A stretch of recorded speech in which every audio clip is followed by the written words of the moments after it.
Good evening, folks. It is approximately 7:30 p.m. Central Standard Time on January the 10th, 2023. Please make sure to hit that like button and share this across other platforms so we can let people know what's going on out in our solar system, at our sun, and the effects it can have here on our planet. Folks, this has been a busy day. In fact, the month of January so far has not disappointed.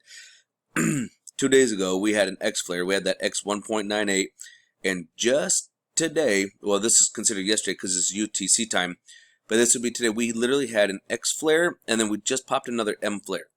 Again, UTC time is 6 hours ahead, so for them it would be tomorrow, but for us it is still current. In fact, I've already checked out where the area is, and it looks like right here is the center for that M flare. Right over here over Australia, Tonga, Indonesia, the islands all over in here, Papua New Guinea. Yeah, you guys, it's definitely going to cause a radio blackout, so they're going to have disruption with their cell phones, GPS coordination, high-frequency radios, things of that nature. Coming over here to spaceweatherlive.com, we're actually looking at our solar flares, and here's that X flare that we had, the X 1.98. Then we had another M5. Look at this, another M1.92. Then we popped another M11, and then M1.2, and an M1.3. And then bam, we literally just popped an M1.06 and now an M2.42. Folks, the sun is not happy at the moment. It is quite grumpy. Like I said, we're living in constant C flare, so M flares are very possible, and it allows us to get into X flares. Now, when we start living in upper C, like right here along this region, when we start living right around C6 and C8, yeah, we can start popping up into higher X flares. So that's something we need to start paying attention to. I've already come over here to GOES, and I've looked here. This is GOES 1631 angstroms of light. I'm going to give this a quick little, there we go. There's our X flare that we had earlier, and you can see the ejecti coming off the northeastern limb. And then just here towards the end, we're going to see our M flare right there. There's our M flare. This is a very active sun region. I believe it's 3184 is what it's been named.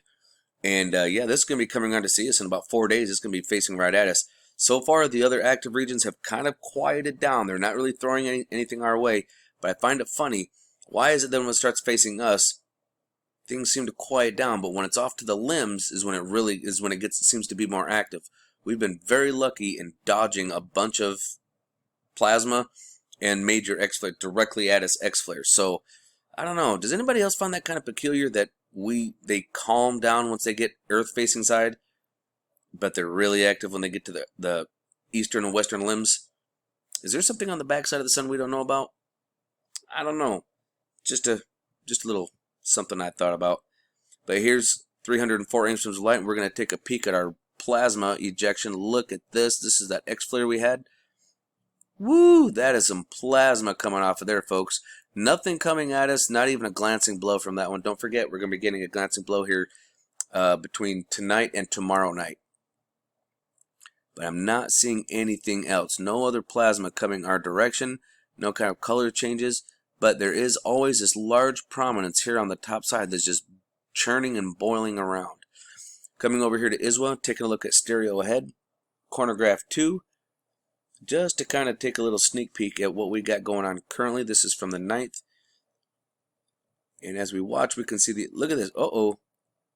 We went from 2253 yesterday to 553. That's 7 hours of missing data, folks. Why are they making data go away? That's 7 hours. That's a lot of time. Well, I'm not seeing anything major. Oh, there's some friends right there. Look at this right here. Couple UFOs. Friends, how you doing, bud? I'm not really seeing anything major, and the stereo head is just ahead. It's not even anything coming at that region, and this takes us all the way to, well, currently. Looking over at stereo head, corner graph 2, scientific data. This only takes us to the 9th, I believe. But right here we start off with some friends. Hello, guys. And of course we've got our space station right here. And look at all this coming in our direction. This, and this from stereo head. This is from the 8th. It's a little more refined, and then here's that X flare that came off that southern region. So that takes us, yeah, right close to the 9th.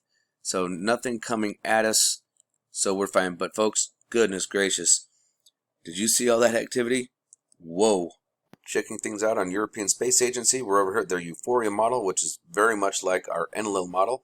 And it looks like at 1813, which would have been about 12:13 our time, we were taking on some plasma. Looks like we got about 45 centimeters cubed of plasma today from, again, solar winds. From what this looks like, it's not an actual flare or coronal mass ejection.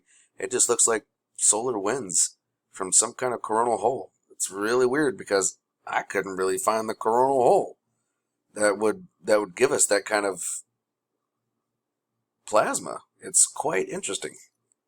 A quick look at our Schumann resonance. We are looking from the 10th. It shows a power of 5 from today, but that would have been like down in here. But we do have some carryover from midnight, because midnight is right here at 0. So this right here is 0. So we actually had some carryover from yesterday, from whatever was happening here. Could be our magnetic poles were moving and allowing plasma in, which could make sense, which is why we took on so much plasma. Checking out our Italian model. Again, this is from today.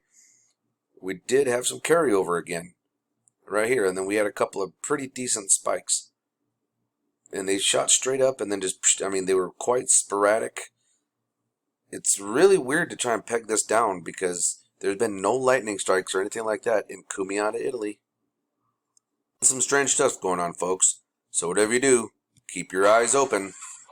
No fear, and remember that love is the only way forward. Solo Bufao.